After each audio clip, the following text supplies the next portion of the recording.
NATO కూటమిలో చేరాలి అనేది మొదటి నుంచి ఉక్రెయిన్ కోరిక sir.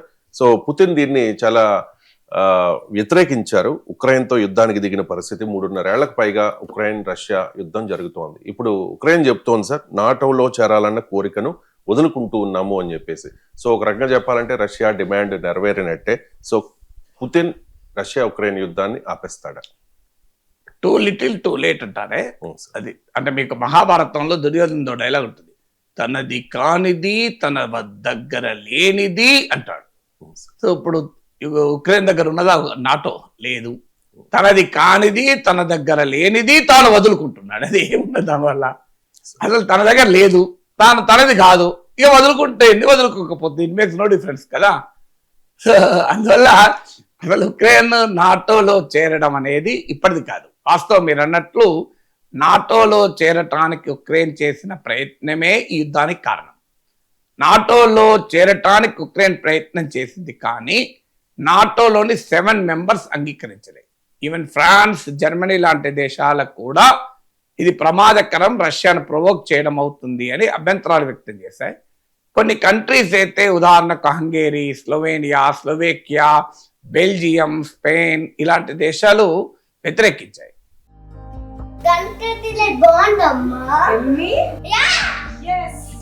Country delight buffalo milk ని మా ఫ్యామిలీ వాళ్ళకి ఎప్పటి నుండో వాడుతున్నాను. ఈ పాల ఫస్ట్ యూజ్ నుండి నాకు దీనిపైన చాలా నమ్మకం వచ్చింది. Choose country delight and live better. 7 countries వ్యతిరేకించే నాటోలో నాటో రూల్ ఏంటంటే ఏ ఒక్క మెంబర్ కంట్రీ వ్యతిరేకించినా కొత్త వారు నాటోలో చేరరు. That is the NATO principal.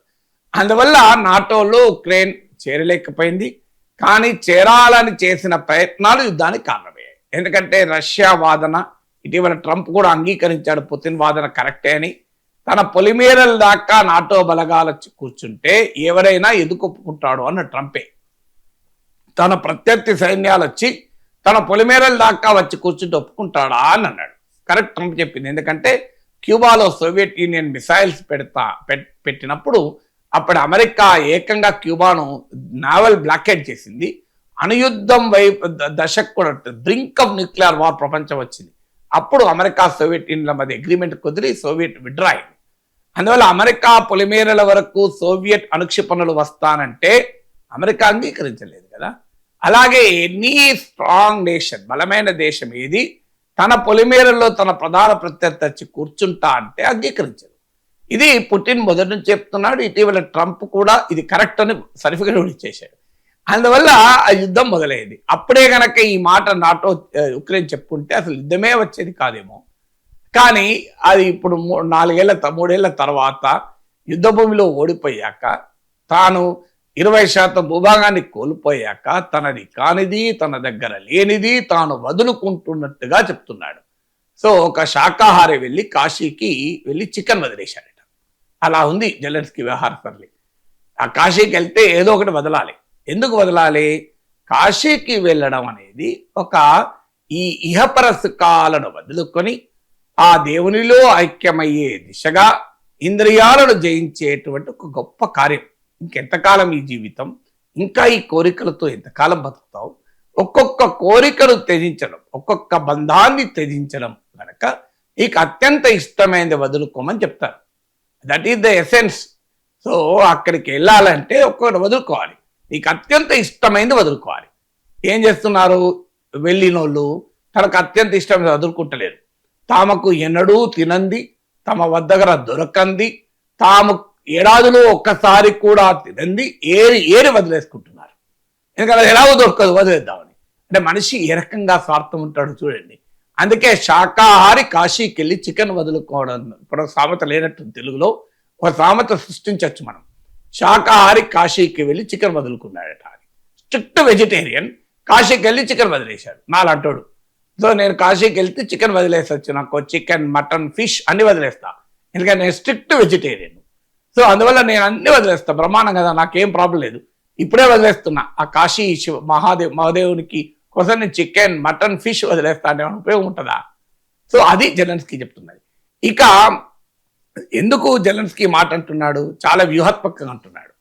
అంటే అది కాదు, అంటే మీకు ఒక పాత సినిమాలో యముని వెనకాల వెళ్తూ మీకు భర్త ప్రాణం ఇవ్వమని ఆ పతివ్రత అడిగితే నీవు ఏదైనా కోరుకో భర్త ప్రాణంబు దక్క అంటాడు. ఏవైనా కోరుకో ఇస్తాను, నీ పాతివృత్యానికి నేను మెచ్చాను, నీవు ఏదైనా కోరుకో భర్త ప్రాణంబు దక్క అంటే సంతానాన్ని ప్రసాదించు దేవా అంటాడు. యముడు ఓకే అంటాడు.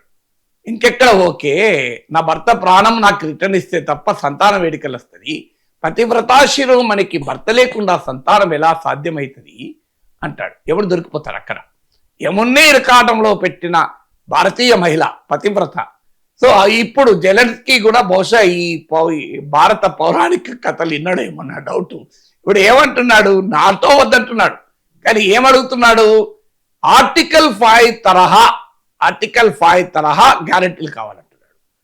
ఆర్టికల్ 5 తరహా గ్యారంటీలే కాదు, ఇంకా ఎక్స్ట్రా అడుగుతున్నాడు.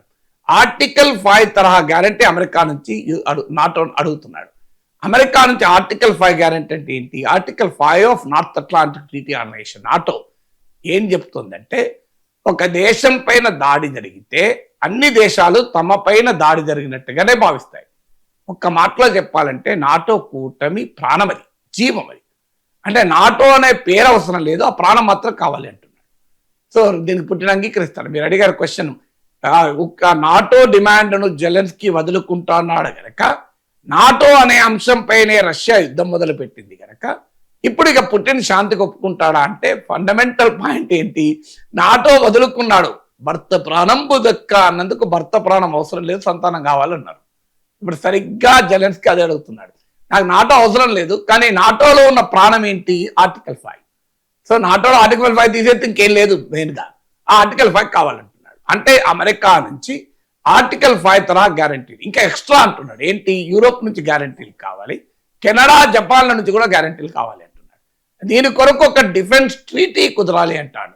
అది అమెరికన్ పార్లమెంట్ చట్టం చేయాలి, యూరోపియన్ పార్లమెంట్ చట్టం చేయాలి, ట్రీటీని రాటిఫై చేయాలి అంటున్నాడు. సో అంటే నాటోతో సమానమైన కాదంటే much more stronger security arrangement కావాలి అని జెలెన్స్కీ అంటున్నాడు. పుటిన్ ఎందుకు అంగీకరిస్తాడు? యుద్ధ భూమిలో 20% భూభాగాన్ని ఆక్రమించుకుని కూర్చొని తనకు అనుకూల ప్రెసిడెంట్ ట్రంప్ రూపంలో వైట్ హౌస్లో తిష్టవేసినాక యూరోప్కు దిక్కుతోచన పరిస్థితులు ఉండగా చైనా లాంటి దేశాలు, భారత్ లాంటి దేశాలు కలిసి రాగా రష్యా జెలెన్స్కీకి ఎందుకు ఒప్పుకుంటాడు? కామన్ సెన్స్ చెప్తుంది కదా. సో ఇంత బలం అనుకూలంగా ఉంటే, సో అందులో ఇక ఇంకో ముఖ్యమైన ఏంటి, ఇప్పుడు 28 పాయింట్ పీస్ ప్లాన్ ట్రంప్ అయితే ప్రతిపాదించాడు. ట్రంప్ ఇవ్వమంటున్న కన్సెషన్ నీకు ఎక్కువ ఉన్నాయి.